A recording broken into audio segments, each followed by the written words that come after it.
Shalom saudara. Saya harap kita baik-baik semua ya. Puji Tuhan, Tuhan memberikan kepada kita kesehatan secara jasmani, dan itu adalah berkat yang harus kita tetap syukuri sehingga kita bisa beribadah pagi hari ini ya. Tuhan memberkati kita semua. Selamat datang Pak Mul dan keluarga. Ya, ada Pak, mana Pak Petrus? Oh, Pak Simon, sorry. Saya ingatnya Petrus. Ternyata betul Pak Simon. Selamat datang ya, Tuhan memberkati kita semua. Nah, saudara-saudara, saya mengajak kita membuka Alkitab kita di dalam Mazmur pasal 23. Ya, mari kita buka sama-sama Alkitab kita di dalam Mazmur pasal 23. Mazmur pasal 23. Ya. Ayat 1 sampai ayat 6. Sudah dapat? Sudah ya? Salah seorang mungkin bisa bantu saya untuk membacakan ini dengan baik, suaranya lugas, jelas. Silakan. Silakan Omawati. Mazmur 23. Tuhan gembalaku yang baik. Mazmur Daud. Tuhan adalah gembalaku, takkan kekurangan. Yang membaringkan aku di padang yang berumput hijau. Ia membimbing aku ke air yang tenang. Ia menyegarkan jiwaku. Ia menuntun aku di jalan yang benar oleh karena nama-Nya. Sekalipun aku berjalan dalam lembah kekelaman, aku tidak takut bahaya, sebab Engkau besertaku. Gadamu dan tongkatmu, itulah yang menghibur aku. Engkau menyediakan hidangan bagiku di hadapan lawanku. Engkau mengurapi kepalaku dengan minyak, pialaku penuh melimpah. Kebajikan dan kemurahan belaka akan mengikuti aku seumur hidupku, dan aku akan diam dalam rumah Tuhan sepanjang masa. Demikian. Ya, terima kasih Oma, Tuhan memberkati. Saudara, saya percaya kita sangat familiar dengan Mazmur 23 ya. Bahkan beberapa dari saudara mungkin akan menghafal Mazmur ini. Ya. Nah, Mazmur ini termasuk salah satu Mazmur yang paling diminati oleh orang-orang percaya di sepanjang masa bahkan. Ya. Jadi Mazmur 23 ini adalah Mazmur yang begitu diminati. Saudara, bahkan banyak lagu, bahkan versi lagu lahir dari Mazmur pasal 23 ini. Ya. Nah, Mazmur 23 ini adalah termasuk Mazmur kepercayaan. Ya, apa maknanya? Ya, Mazmur kepercayaan ini berarti Daud sebagai penulis Mazmur ini, saudara-saudara, menarasikan atau mengungkapkan rasa percayanya kepada Tuhan. Tetapi kita harus tahu bahwa ungkapan rasa percaya Daud kepada Tuhan itu tidak serta-merta. Artinya bukan hasil olahan pikiran Daud semata. Rasa percaya Daud kepada Tuhan, saudara-saudara, itu diungkapkan karena ada begitu banyak pengalaman hidup, ada begitu banyak peristiwa-peristiwa dalam kehidupan Daud yang di masa lalu sudah terjadi, dan Daud melihat bahwa Tuhan adalah satu-satunya yang telah membuat dia tiba pada saat itu, saudara. Mazmur 23 ini besar kemungkinan ditulis oleh Daud pada masa tuanya. Ya, pada masa tuanya, ketika dia sudah tua, ketika suksesi kerajaannya akan dialihkan kepada anaknya Salomo, dan dia tahu masa-masa hidupnya akan segera berakhir, dia akan dikumpulkan kepada nenek moyangnya, artinya dia akan meninggal, saudara, dan dia menulis Mazmur ini. Ya, dan sekali lagi Mazmur ini merupakan kumpulan pengalaman Daud. Ya, Daud mungkin ingat betapa dia begitu susah ketika anaknya Absalom memberontak kepada dia. Saudara tentu masih ingat kisah itu kan? Ya. Daud mungkin ingat bagaimana Tuhan begitu kecewa kepada dia ketika dia berzina dengan Batsheba. Tetapi dia akhirnya menemukan bahwa Allah mengampuni dia karena dia merendahkan dirinya di Allah. Daud mungkin mengingat bagaimana Tuhan melepaskan dia dari musuh-musuhnya.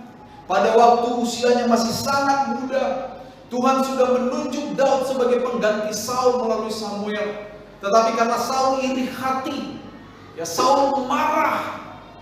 Ya. Kepada Daud dikatakan Saul mengalahkan beribu-ribu orang, tetapi Daud mengalahkan berlaksa-laksa. Saul marah dan dia memelihara amarah itu sehingga 2 kali dalam Alkitab tercatat bahwa Saul hendak menancapkan Daud dengan tombaknya ke dinding. Tapi 2 kali pula Roh Tuhan berkuasa atas Daud dan Daud luput dari kematian. Dan Saul terus mengejar Daud.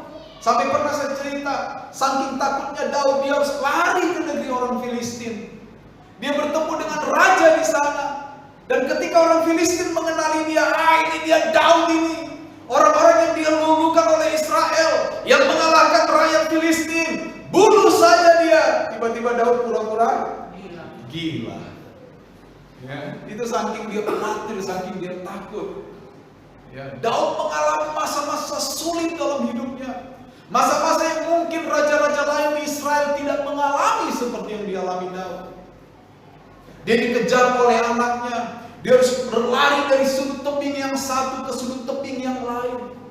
Bahkan seorang Benjamin sampai memaki-maki dia dan dia berkata, biarlah mungkin Tuhan yang mengutus dia memaki-maki saya. Tetapi di sisi lain, Daud juga mengalami pemeliharaan Tuhan yang ajaib, saudara. Dan semua pengalaman hidup ini, pada waktu Daud menjadi tua, dia mulai melakukan semacam kontemplasi, perenungan tentang Tuhan. Siapa sih Tuhan yang selama ini aku percaya? Siapa sih Tuhan yang selama ini kepadanya aku bergantung? Dan Daud tiba pada satu kesimpulan, saudara, bahwa ia dapat menjalani kehidupannya sampai pada saat itu, ketika dia sudah tua, ketika kerajaannya berkembang, ketika dia sudah memiliki suksesi yaitu anaknya Salomo. Daud menyadari bahwa dia bisa sampai ke titik itu adalah karena Tuhan telah menggembalakan dia dengan setia. Saudara perlu tahu bahwa pada zaman Daud atau di dalam budaya pemikiran orang Semitik itu berarti bisa orang Ibrani, orang-orang Het, orang di Asia kecil itu pada umumnya. Gembala itu adalah satu istilah yang sering diberikan kepada para pemimpin. Pada waktu itu raja-raja juga disebut sebagai gembala. Guru-guru juga disebut sebagai gembala. Kenapa pemimpin-pemimpin hari itu disebut sebagai gembala? Karena di dalam pemikiran orang Semitik, termasuk orang Yahudi atau Ibrani, gembala memiliki otoritas sekaligus belas kasih. Sehingga raja-raja mereka, guru-guru mereka itu disebut sebagai gembala. Nah, orang-orang yang disebut sebagai gembala itu adalah orang-orang yang sudah teruji otoritas. Dan otoritas ini tidak berdiri sendiri. Otoritas ini disertai oleh belas kasihan. Nah, Daud menyimpulkan bahwa Tuhan adalah gembala bagi dia. Dia mungkin mengingat bagaimana otoritas Tuhan bekerja atas dia. Bagaimana Tuhan menghukum dia ketika dia berdosa. Tetapi di sisi yang lain, dia juga mengingat bagaimana belas kasihan Tuhan menyelamatkan dia dari musuh-musuh. bagaimana belas kasihan Tuhan menyayangi jiwanya atau nyawanya sehingga dia luput, dan janji Allah terkait dengan pemerintahannya itu digenapi di akhir masa hidupnya. Dan dia menyimpulkan ini dengan satu frasa yang sangat lekat di dalam pikiran kita. Apa itu, saudara? Tuhan adalah gembala. Ya. Nah, itu akan kita bahas pagi ini, dan saya berdoa dengan sungguh semoga kita bisa menangkap firman ini. Oleh karena itu saya berdoa, Tuhan berikan kepada kami semua kecerdasan intelektual supaya kami dapat menangkap ini, dan berikan kepada kami kecerdasan rohani supaya ketika kami mengerti firman-Mu, kami boleh mempraktekkan kebenaran itu di dalam kehidupan kami setiap hari. Sepakat, saudara? Sepakat? Baik. Tuhan menggembalakan Daud. Ya. Firman Allah berkata, Tuhan adalah gembalaku. Ya. Nah, Tuhan menggembalakan Daud. Seperti tadi kita bahas di awal, seorang gembala akan menunjukkan otoritasnya sebagai gembala. Tetapi di satu sisi, seorang gembala akan menunjukkan belas kasihan. Dan demikianlah Tuhan menggembalakan Daud. Pertama, kita bisa melihat bahwa Tuhan menggembalakan Daud dengan menyediakan perlindungan dan rasa aman. Kalau saya bicara perlindungan dalam benak kita, apa itu, saudara, perlindungan itu?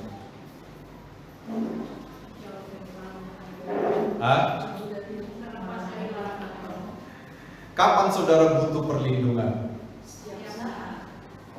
Bukan itu maksudnya. Pada saat apa saudara butuh perlindungan? Pada saat ada yang mengancam, pada saat ada yang membahayakan. Nah, Daud sepertinya menggambarkan bahwa Tuhan memang memberikan ruang ancaman dalam hidup Daud. Daud menerima fakta bahwa Allah yang kepadanya dia selalu menyembah itu memberikan ruang mara bahaya, saudara. Nah, ini harus kita bisa pahami dengan jelas dan benar. Tetapi karena Allah adalah gembala yang melindungi saudara-saudara, maka Allah memberikan otoritasnya, atau Allah menunjukkan otoritasnya, sehingga mara bahaya yang mengancam Daud itu tidak sampai melukainya. Kira-kira gambarannya seperti itu. Oleh karena itu, saudara, Tuhan memberikan perlindungan dan rasa aman dengan cara apa? Dikatakan di sini begini, saudara. Ia membaringkan aku di padang yang berumput hijau. Saudara-saudara, jangan berpikir bahwa padang yang berumput hijau itu semata-mata adalah berkat itu. Karena di padang yang berumput hijau dipastikan selalu ada ular beludaknya. Jadi kalau saya menempatkan diri saya seperti domba lalu digembalakan oleh Tuhan, kalau saya menganalogikan saya domba beneran dan Tuhan adalah gembala beneran yang menggembalakan domba, dan saya dibawa ke padang yang berumput hijau, itu adalah kebutuhan saya, betul? Saya butuh nutrisi dari rumput yang hijau. Tetapi di saat yang sama, saya juga harus sangat waspada, harus sangat alert, harus ada alarm yang terbunyi bahwa di balik rumput-rumput hijau ini ada potensi saya dicelakai. Betul, saudara? Betul? Jadi sebagai orang beriman, kalau kita menarik analogi ini ke dalam hidup kita, ya, maka kita setiap saat harus memasang alarm di dalam kehidupan kita terkait dengan bertuhan. Tuhan tentu saja Allah yang melindungi kita. Tuhan membawa kita kepada padang yang berumput hijau. Tetapi di saat yang sama Tuhan tahu betul bahwa di padang yang berumput hijau selalu ada bahaya yang menantang. tapi Tuhan memberikan perlindungan atas kita. Amin. Lalu yang kedua dikatakan saudara, Ia membimbing aku ke air yang tenang. Ini gambaran perlindungan dan rasa aman. Domba tidak seperti kambing. Kambing itu termasuk binatang yang lebih kuat dari domba. Ada di antara saudara yang pernah beternak domba? Tidak ada ya. Beternak kambing ada? Ada ya. Domba agak sulit melalui sungai yang airnya beriak. Tahu beriak ya? Ribu. Domba akan sangat merasa aman ketika dia bertemu dengan sungai yang airnya tenang. Dan ini sekali lagi diberikan oleh Daud kepada Tuhan yang menggembalakan dia sebagai kata lain dari bahwa Tuhan adalah sumber perlindungan baginya. Bayangkan, sekali lagi konteksnya adalah bahwa Daud tidak selalu memiliki hidup yang baik-baik saja, betul? Tetapi kesimpulan Daud tentang Tuhan adalah Tuhan yang memberikan kepadanya rasa aman.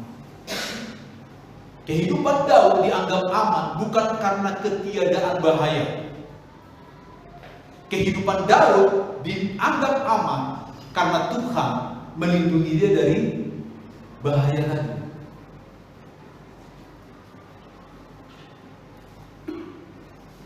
Kehidupan kita dianggap aman bukan karena tidak ada tantangan, betul? Kehidupan kita dianggap aman bukan karena tidak ada bahaya. Kehidupan kita dianggap aman bukan karena ada rintangan. Maaf, bukan karena tidak ada rintangan. Tetapi kehidupan kita dianggap aman karena Tuhan menyertai kita melalui semua bahaya. Tuhan menyertai kita melalui semua rintangan. Dan Tuhan menyertai kita melalui semua tantangan. Itu sebabnya Yesaya 43 dengan jelas menggambarkan ketika aku melewati sungai, aku tidak akan dihanyutkan. Betul? Ketika aku melalui api, aku tidak akan dihanguskan.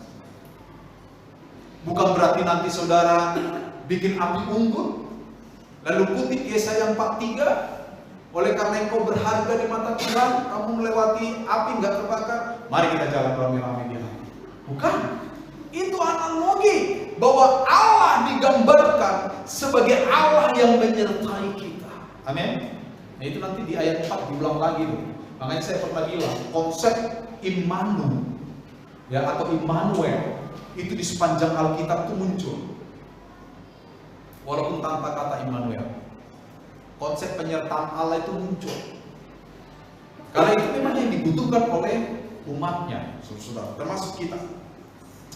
Lalu berikutnya dikatakan saudara, Ia menyegarkan jiwaku. Ya, Dia menyegarkan jiwaku. Kata menyegarkan ini bisa juga dimaknai Dia membimbing jiwaku.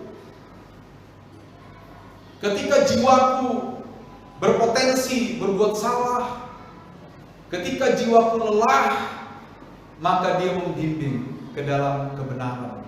Makanya dia berikutnya dikatakan Ia menuntun aku di jalan yang benar. Daud tidak berkata bahwa Tuhan adalah gembala yang mengiyakan semua permintaanku. Tidak. Daud mengatakan, Ia membimbing aku di jalan yang benar. Nah, ketika jalanku tidak benar, ketika aku berzina dengan Batsheba, Tuhan murka atas perbuatanku. Aku sudah puasa 7 hari supaya anak yang dilahirkan oleh Batsheba tetap hidup, tetapi Tuhan berkata lain, bahwa anak itu diambil juga. Betul? Itu adalah bentuk penghukuman pada masa itu, karena Daud berbuat dosa kepada Allah. Bukan karena Allah tidak simpati kepada Daud, tetapi dosa tetap harus dihukum. Dan Daud mengakui itu sebagai suatu kenyataan dan bentuk bimbingan ke jalan yang benar. Jadi ketika kita sebagai umat Tuhan, saudara, melakukan dosa, jatuh dalam dosa, dan ada dampak dari tindakan dosa kita. Jangan pernah katakan kepada Tuhan, Tuhan, apakah Tuhan tidak berbelas kasihan kepada saya? Ingat, saya pernah berkata, setiap orang percaya itu hidup di dalam satu bingkai, yang di dalamnya ada aturan dan dampak-dampak dari setiap kehidupan dan tindakan kita. Sepakat? Kita mungkin melihat orang yang tidak percaya kepada Tuhan. Tuhan, betapa jahatnya dia, tapi kok dia sehat-sehat saja? Betul? Tuhan, betapa jahatnya dia, tapi dia kayaknya happy-happy saja.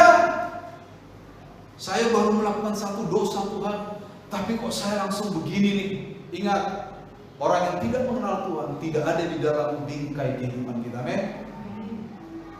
Kita hidup di dalam bingkai khusus yang Tuhan sudah berikan kepada kita. Ketika kita melanggar aturan-aturan di dalam bingkai itu, maka kita harus siap dengan setiap konsekuensinya. Tetapi Daud memandang konsekuensi yang diberikan Tuhan sebagai tindakan Tuhan membimbing dia ke jalan yang benar. Nah, ini sikap hati yang luar biasa yang dimiliki Daud. Nah, ini seharusnya kita miliki sebagai orang Kristen, sebagai orang percaya. Jadi Tuhan mengembalakan Daud, membimbing dia ke jalan yang benar. Bahkan saudara, Tuhan juga menyediakan di hadapan Daud lembah kekelaman. Di dalam teks Ibraninya itu sering orang menerjemahkan tuh sebagai bayang-bayang maut. Karena itu antara kata kekelaman dengan maut itu mirip-mirip dalam bahasa Ibrani. Ya. Di negeri Israel itu ada jalan-jalan yang dianggap sebagai lembah kekelaman atau bayang-bayang maut. Biasanya di antara dua tebing yang orang jarang lewat di situ. Dan seringkali di sana itu sering terjadi perampokan, pembunuhan. Mungkin latar belakang Lukas pasal 10 terkait dengan orang Samaria yang baik hati. Itu latar belakangnya adalah itu, lembah kekelaman. Waktu orang lewat dia dirampok dan dipukuli, hartanya diambil. Makanya orang takut tuh lewat situ. Tetapi walaupun Tuhan mengizinkan lembah itu dilalui oleh Daud, kalimat terakhir di ayat 4 itu apa saudara? Ya, aku tidak takut bahaya. Bukan berarti tidak ada bahaya. Bahaya ada. Tetapi aku tidak takut bahaya. Kenapa Daud tidak takut bahaya? Karena Tuhan beserta. Nah, inilah kembali ke pembahasan kita di awal. Daud yang menganggap Tuhan sebagai gembala, dia yakini bahwa Tuhan memiliki otoritas. Kalau saudara perhatikan saya berdoa, saudara sering dengar saya berdoa, saya selalu menyertakan pemikiran ini. Apa itu? Saya selalu bilang kan, ya, Tuhan di atas segala otoritas, betul? Karena ini peperangan nyata, saudara, dalam hidup kita sampai hari ini. Di dunia ini ada banyak otoritas. Tapi ketika kita terus memberikan pengakuan bahwa Tuhan yang kita sembah itu di atas segala otoritas, kita tidak boleh abai bahwa di dunia ini ada otoritas. Ada otoritas kedagingan kita, betul? Ada otoritas dari kuasa-kuasa kegelapan. Ada otoritas dari mereka-mereka yang tidak mengenal Tuhan. Tetapi semua otoritas itu ada di bawah otoritas siapa? Otoritas Tuhan. Dan ini yang diakui oleh Daud. Waktu dia berkata Tuhan adalah gembalaku, di dalam pikiran Daud itu dengan jelas bahwa Tuhan adalah Allah yang memiliki otoritas atas hidupku, lebih dari semua otoritas di dunia ini. Jadi buat apa saya takut? Sekalipun saya harus melewati lembah kekelaman. Hidup Daud tidak selalu baik-baik saja. Jadi kalau saudara nanti nyanyi lagunya Judika, bagaimana kalau aku tidak baik-baik saja? Saudara jawab saja, santai bro, karena Tuhan beserta kita. Amin saudara.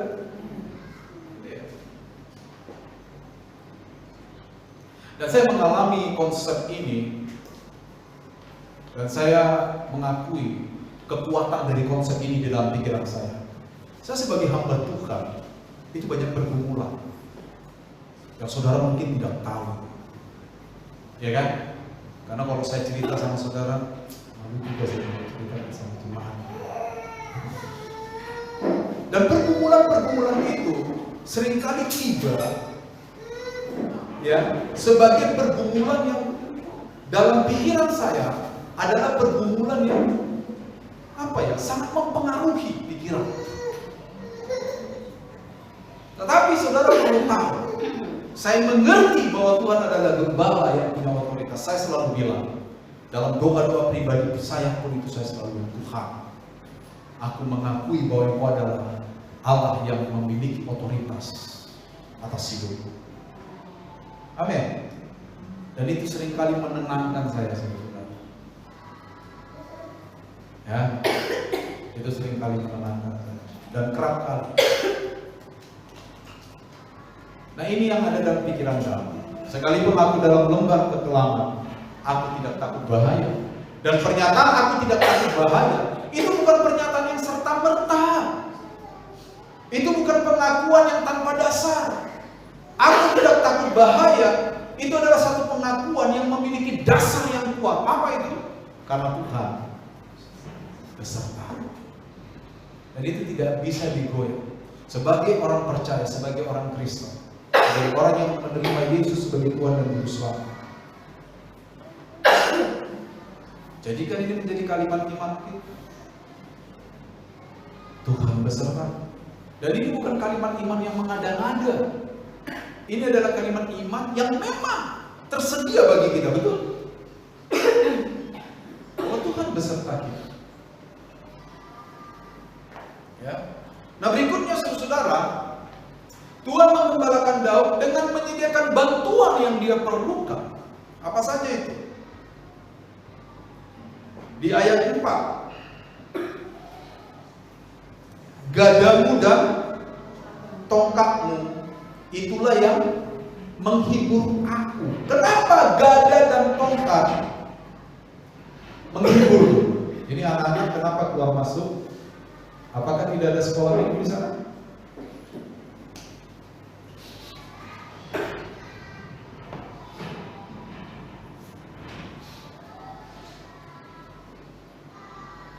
Gadamu dan tongkatmu itulah yang menghibur aku. Saudara, gada dan tongkat adalah dua alat bantu yang seringkali dimiliki oleh seorang gembala ketika gembala menggembalakan dombanya. Ya, gada itu dipakai nanti sebagai senjata untuk melawan binatang buas. Karena sekali lagi di Palestina ancaman binatang buas itu ancaman yang nyata. Waktu kita membaca kisah hidup Daud, waktu dia menjadi gembala, dia bilang waktu dia menghadapi Goliat, saya akan menghadapi orang Filistin yang tidak bersunat itu. Saul ragu, wah, kamu bisa, kamu masih kecil. Lalu Daud bilang, tenang tuanku, aku udah biasa menggembalakan kambing domba bapakku, betul? Kalau ada binatang buas datang, lawan. Dan dia melawan Tuhan dengan gada. Sementara tongkat itu dipakai oleh seorang gembala biasanya untuk mengarahkan domba. Kadang-kadang kalau domba mulai jalan rombongan, lalu ada aja domba yang melenceng ke kanan atau ke kiri, maka tongkat itu yang mengarahkan dia. Kadang-kadang lehernya ditarik sedikit, dikembalikan. Dan tongkat juga membantu gembala untuk mengambil buah-buah yang tinggi biasanya, atau daun-daun seperti buah zaitun. Domba nggak bisa ambil. Saya tidak tahu apakah mereka juga suka buah zaitun, tapi gembala biasanya pakai tongkat ditarik. Sehingga gada dan tongkat digambarkan sebagai gembala, sebagai alat yang dipakai oleh gembala untuk menolong domba-domba. Dan Daud mengatakan, alat-alatmu itu menghibur aku. Sekali lagi, pekerjaan seorang gembala di mata Daud, seorang pemimpin yang adalah Tuhan di mata Daud, ya, itu adalah pekerjaan yang memimpin dia. Selain mengawasi hidupnya dengan cara yang benar, selain memberikan perlindungan dan rasa aman, Tuhan juga diakui oleh Daud sebagai gembala yang menegur dan menghukum ketika Daud berbuat salah. Nah, ini disimpulkan Daud tentang Tuhan. Ya. Nah, penggembalaan Tuhan terhadap dirinya membuat Daud tidak kekurangan sesuatu apapun. Makanya di ayat 1 itu dikatakan, Tuhan adalah gembalaku, tak akan kekurangan aku. Di dalam teks aslinya, takkan kekurangan itu bisa kita terjemahkan sebagai Tuhan adalah gembalaku, sehingga aku tidak lagi butuh apapun. Aku tidak lagi butuh apapun. Kenapa aku tidak butuh apapun? Karena Tuhan menggembalakan aku, menyediakan yang tadi kita sudah bahas, menyediakan perlindungan dan rasa aman, menyediakan alat-alat bantu dalam hidupku. Tuhan menggembalakan aku dengan otoritas, Tuhan menggembalakan aku dengan belas kasihan, sampai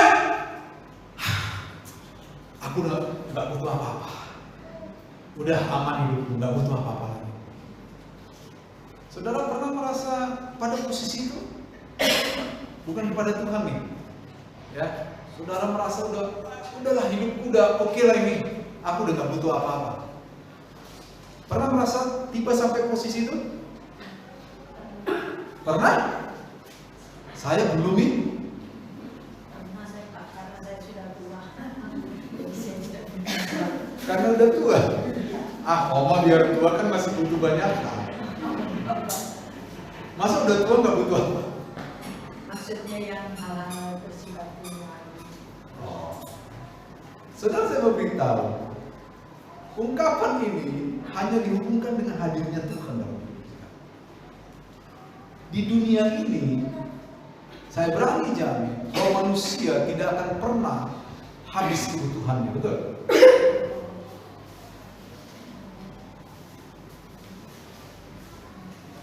Tapi ketika ini terkait dengan Tuhan, kepuasan yang kita rasakan dengan Tuhan itu bukan kepuasan karena kita memiliki segalanya, bukan.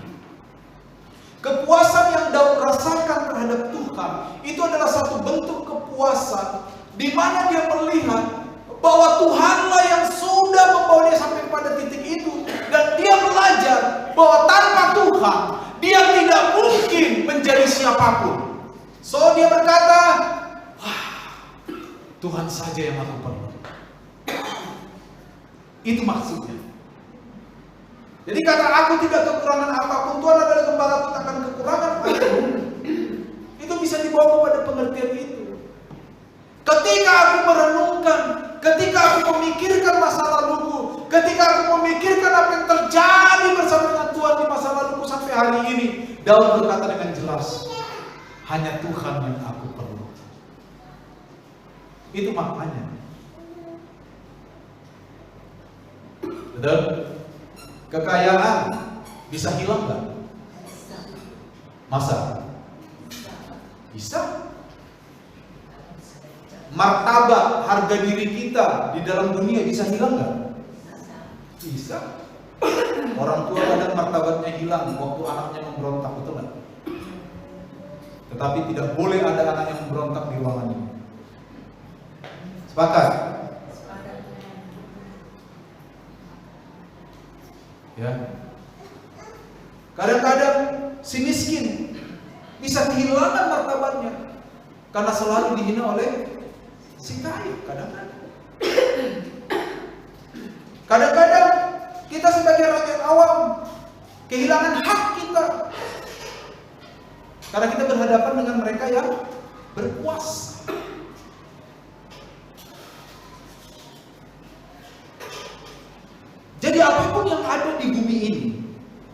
bisa hilang.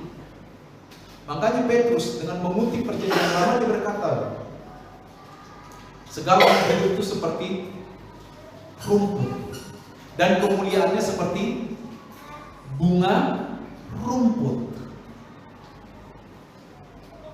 Saudara tahu rumput putri malu? Tahu ya, yang kesentuh itu malu. Manusia itu lebih rentan dari itu. Digambarkan tuh kalau kesentuh manusia yang malu. Saking rentannya manusia itu. Manusia seperti rumput, kemuliaannya seperti bunga rumput. Yang hari ini ada, besok layu. Tetapi firman Allah akan tetap untuk selama-lamanya. Jadi semua yang terkait dengan Allah itulah yang kekal.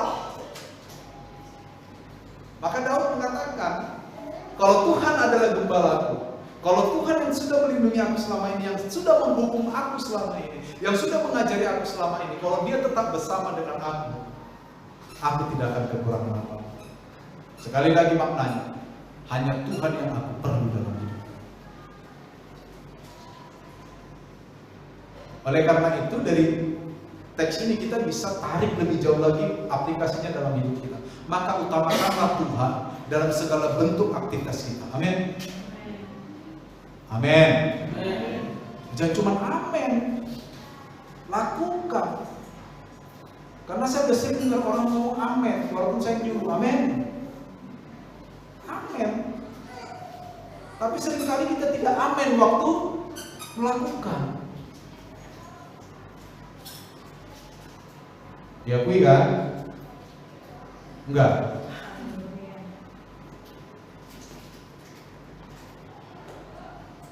Kita harus tiba pada level itu loh. Saya mau jemaat yang saya pimpin memiliki level pengertian tentang Allah itu terus bertumbuh. Sepakat?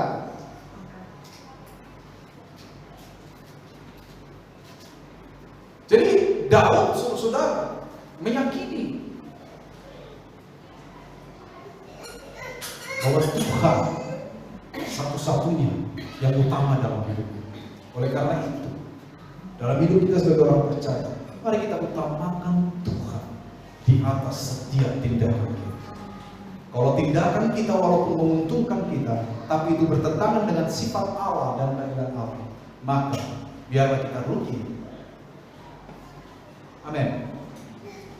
Ini susah kalau amin begini. Saya lanjut aja deh. Apa nih? Kamu kok ketawa? Lalu saudara di ayat 6, di ayat 5 maaf, Tuhan digambarkan sebagai seorang tuan rumah yang sangat ramah dan berkuasa. Dikatakan apa saudara? Engkau menyediakan hidangan bagiku di hadapan lawanku. Engkau mengurapi kepalaku dengan minyak, pialaku penuh berlimpah. Saudara menangkap otoritas yang terkandung dalam kalimat ini? Kalau kita bawa ini ke dalam masa hidup kita hari ini dan kita andai taruh kata saya punya musuh atau saudara punya musuh, ya masuk warung bakso, ya bakso granat, lapar kan, enak nih campur es campur. Ya, masuk ke warung, Mas, 2 mas, kan? Bakso, nggak pakai pentol ya.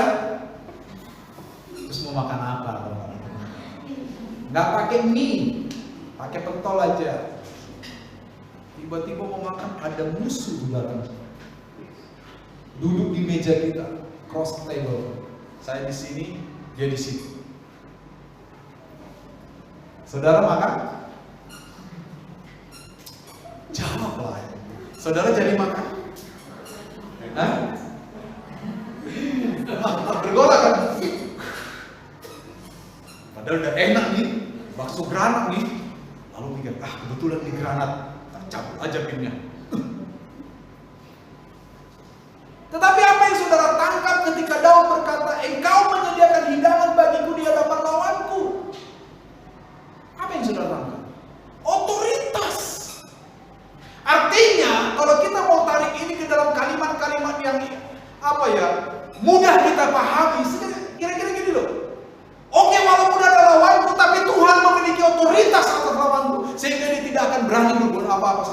dan saya tetap makan dengan enak. Bisa ditangkap itu?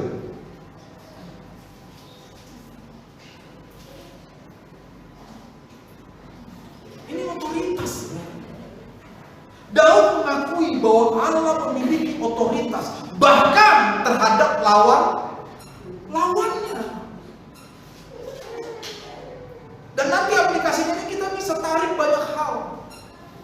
Kalau Tuhan yang buka pintu, ada yang bisa tutup? Hah? Nah. Jadi jangan khawatir kalau orang menutup-nutup berkatmu dengan sengaja, ya. Orang nih, nggak usah galau kita,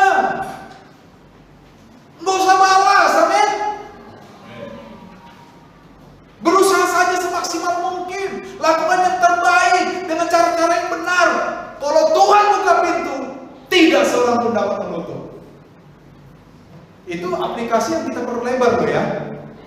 Kenapa? Kembali ke Mazmur 23 ini, karena Allah memiliki otoritas bahkan terhadap siapa? Musuh kita. Kalau kita punya musuh ya, saya harap di antara kita tidak ada yang punya musuh. Apalagi musuhnya udah tua, yaitu bebuyutan. Buyut itu kan tua. Bukan oma loh ya, oma langsung nunduk, gak enak. Ya. Allah memiliki otoritas bahkan terkait dengan musuh-musuh kita. Kita bisa gambarkan musuh ini tidak hanya orang, sebenarnya. Niat jahat, pemikiran jahat. Saya selalu berdoa kalau pagi-pagi saya berdoa malam, Tuhan tutup bungkus kami dengan kuasa yang bukan dari Tuhan, bahkan dari pemikiran-pemikiran jahat orang lain yang mungkin saja ada. Itu saya senang doakan. Karena kita tidak tahu pemikiran orang terhadap kita, betul? Tapi Tuhan memiliki otoritas bahkan atas musuh kita. Dan Tuhan digambarkan sebagai tuan rumah yang ramah, yang punya otoritas.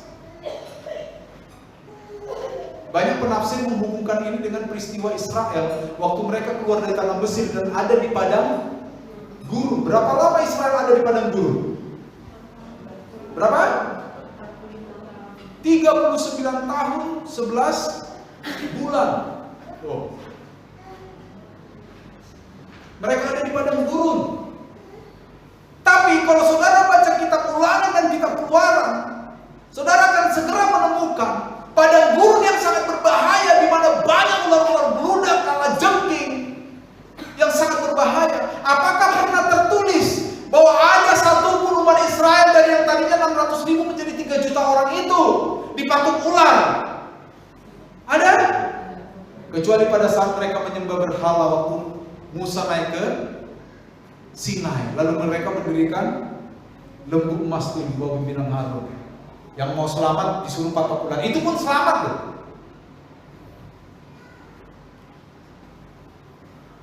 Apa ada tertulis bahwa mereka digigit kalajengking? Enggak ada. Bahkan air yang pahit yang nggak bisa diminum karena ada absintus di dalamnya. Tuhan menyuruh Musa melemparkan dahan, lalu air menjadi tawar. Waktu mereka tidak punya air untuk diminum, dinding batu mengeluarkan air. Beberapa penafsir mengatakan, saudara, seperti inilah gambaran Tuhan dari sorga membawa Israel sebagai tuan rumah yang ramah dan berotoritas, menyediakan hidangan bahkan di hadapan siapa lawan-lawan di padang gurun itu? Ya ular beludak itu tadi, kalajengking itu tadi.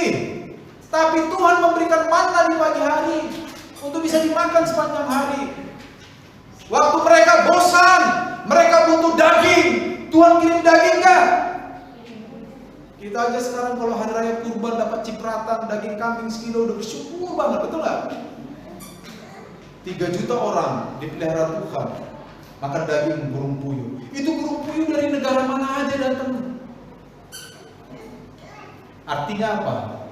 Tuhan berotoritas mengadakan dari yang tidak ada menjadi ada. Ini konsep-konsep yang harusnya kita tangkap dengan benar, sehingga hidup kita ini tidak menjadi khawatir lagi. Hidup kita ini menjadi hidup yang kuat.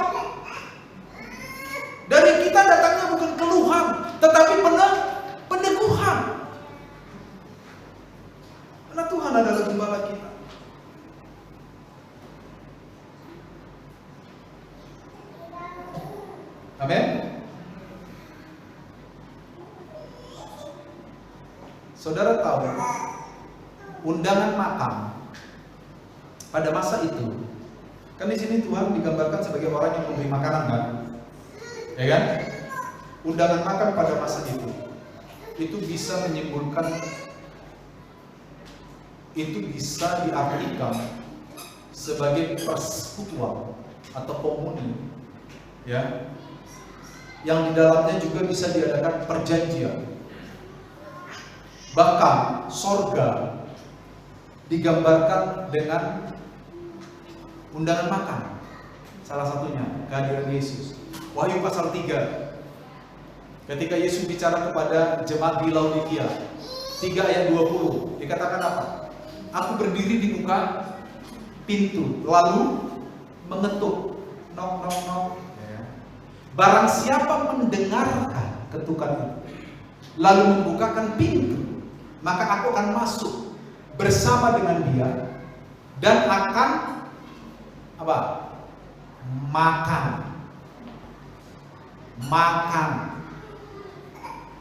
Apa Tuhan butuh makan?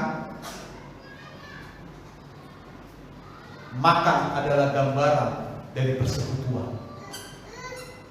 Dari yang tinggi pangkatnya kepada yang rendah. Dalam konteks ini siapa yang tinggi pangkatnya? Tuhan. Yang rendah pangkatnya siapa? Saya. Dan pada masa itu sangat jarang orang makan satu meja antara raja dengan rakyat biasa. Itu nggak mungkin terjadi. Itu hanya bisa terjadi kalau raja mengangkat saudara dari rakyat biasa. Maka diundanglah dia makan sebagai simbol dari persekutuan itu. Jadi kalau Tuhan digambarkan oleh Daud sebagai tuan rumah yang menyediakan makanan, itu sama dengan begini loh. Tuhan yang adalah Allah semesta alam, Daud yang bukan siapa-siapa, tapi di mata Tuhan, Daud adalah manusia yang sangat berharga. Sehingga kepada Daud, Tuhan memberikan atau membuat semacam apa? Persekutuan, perjanjian darah. Dan ini kalau kita tarik lebih jauh, ini bicara tentang penghalang. Bahwa nanti setiap orang yang digembalakan oleh Tuhan dengan cara yang benar akan bersama dengan Tuhan di dalam kekekalan. Saudara mau bersama Tuhan dalam kekekalan? Amin. Ya. Nah, terakhir saudara,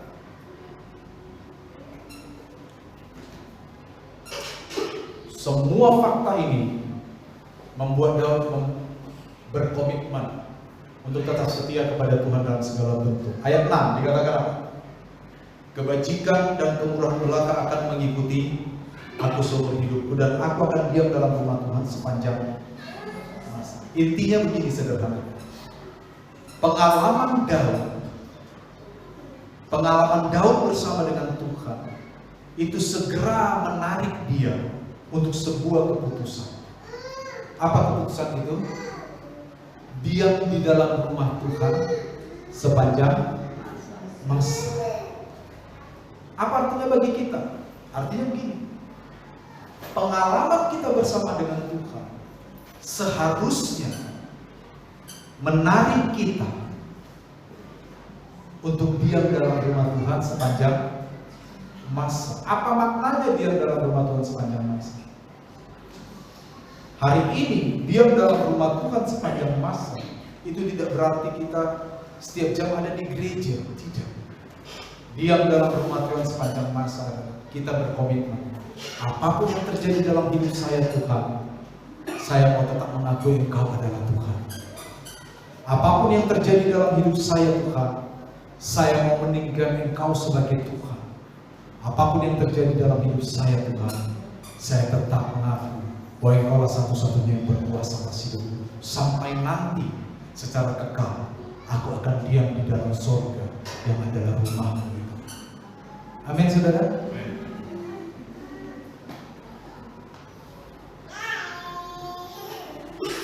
Akhirnya pengalaman perjalanan kehidupan kita bersama Tuhan seharusnya mendorong kita untuk merindukan persekutuan dengan Tuhan. Seharusnya mendorong kita merindukan perjanjian dengan Tuhan. Seharusnya mendorong kita untuk merindukan kekekalan dengan Tuhan. Mari kita jadikan setiap pengalaman hidup kita bersama dengan Tuhan membawa kita kepada persekutuan sampai kepada kekekalan bersama dengan Tuhan. Tuhan memberkati